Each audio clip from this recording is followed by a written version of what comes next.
11:34 sa orasan ni Sexy Megan. O, baka napatingin ka na naman sa relo mo. Kasi kanina, ibang oras yung sinabi ko. Tama na yun. Ayan o, 11:34. Philippine Standard Time.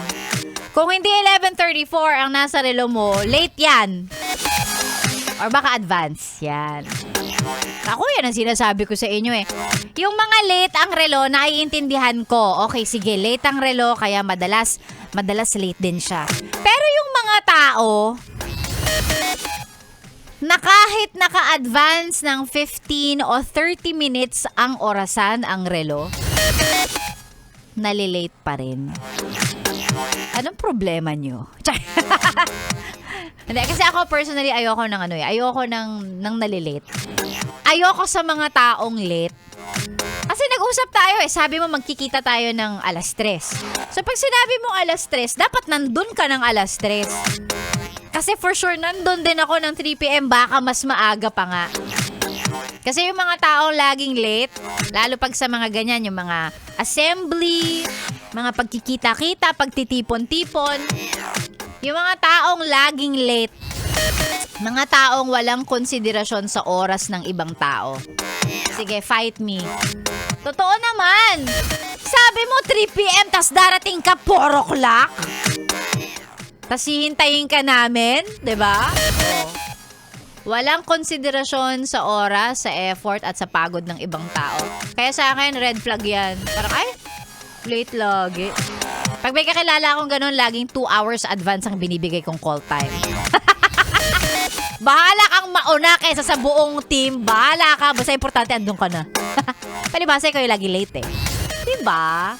Yan. So, isang paalala sa mga yes pre natin na talagang laging late. Yan talaga. Naku! Kumbaga, character na nila yan o character mo na yan. O, baguhin mo yan, be. Hindi maganda. Hindi siya nakaka-professional. Yan. Diba? O, yan. Ay, dami reklamo naman itong DJ na to. Eto pala muna, hello sa lahat ng mga nanonood.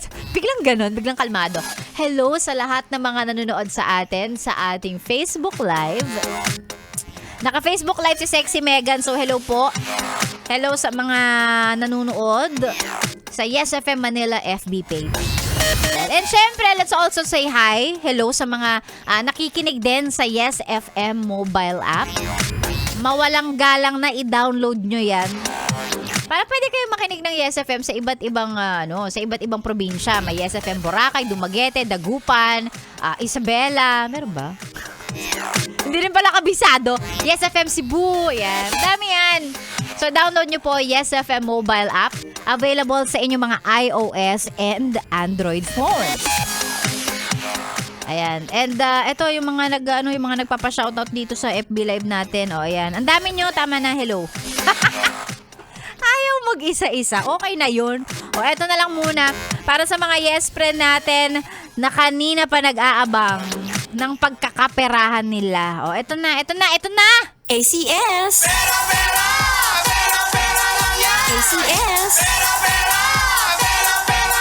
ACS! Ang chance mong manalo ng 500 pesos ay nandito sa Yes FM. Ang kailangan mo lang gawin ay makinig, ibigay kung ano yung hinahanap at hinihingi ng DJ, isend sa kanyang FB page at samahan ng maraming dasal kasi marami po talagang sumasali dito. As in like no joke. Ang daming sumasali dito. Kaya of course, thankful tayo sa mga yes friend natin na, 'di ba? Talagang araw-araw sinusubukan ng swerte nila. Malay nyo, one of these days, kayo na po ang manalo. At syempre, sa partner natin na ACS, sa pagbibigay saya sa inyo po, sa paghahatid ng pera sa mga yes friend nating araw-araw nakikinig.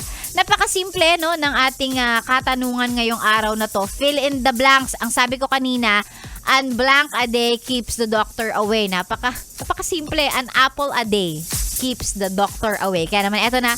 Iroleta natin ang mga pangalan ng mga sumali at sumagot. Eto na.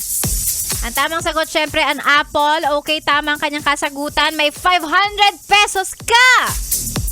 Congratulations! Brian Elisterio!